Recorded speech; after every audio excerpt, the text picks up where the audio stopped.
గగన్ రాసిన లెటర్ని చూసి కూడా భూమి అపార్థం చేసుకొని ఇంకా బావ నన్ను ప్రేమించట్లేదా అని బాధపడుతూ ఉంటుంది. తర్వాత భూమి పుట్టినరోజు కావడంతో ఇంకా మంచిగా రెడీ అయిపోయి శరశ్చంద్ర ఆశీర్వాదం కోసం నాన్న నాన్న అంటూ ఇంటికి రావడంతో మళ్ళీ ఎందుకు వచ్చావు అంటూ శరశ్చంద్ర అరుస్తూ ఉంటాడు. ఈరోజు నా పుట్టినరోజు నాన్న, మీ ఆశీర్వాదం కోసం వచ్చాను, నన్ను ఆశీర్వదించండి అని అక్షింతల ప్లేట్ని అందిస్తూ ఉంటే శరశ్చంద్ర దాన్ని గాల్లోకి విసిరేస్తాడు. ఈరోజు నా దేవత చనిపోయిన రోజు అని నేను ఏడుస్తూ కూర్చుంటే నీకు ఆశీర్వాదం కావాలా? ఆశీర్వాదం నీ మొహం నాకు చూపించకు, ముందు వెళ్ళిపో నా ఇంటి నుండి అని శరశ్చంద్ర తిడుతూ ఉంటాడు. శరశ్చంద్ర అక్షింతల ప్లేట్ని గాల్లోకి విసిరికొట్టినప్పుడు ఆ అక్షింతలన్నీ కూడా భూమిపై పడిపోయి ఉంటాయి.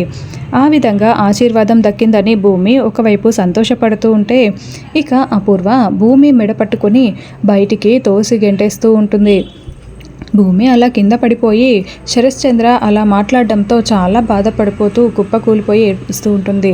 తర్వాత శరశ్చంద్ర మందు తాగుతూ శోభాచంద్ర ఫోటో చూసుకుంటూ చాలా బాధపడుతూ ఉంటాడు.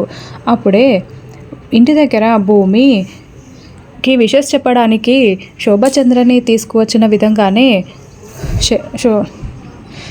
శరశ్చంద్ర దగ్గర కూడా శోభాచంద్ర మాట్లాడుతున్నట్టు చూపిస్తూ ఉంటారు. చంద్ర, నేను ఎలా చనిపోయానని అనుకుంటున్నావు అని శోభాచంద్ర అడగడంతో కంపెనీలో జరిగిన ఫైర్ యాక్సిడెంట్ వల్ల నువ్వు చనిపోయావు అని శరశ్చంద్ర చెప్తాడు.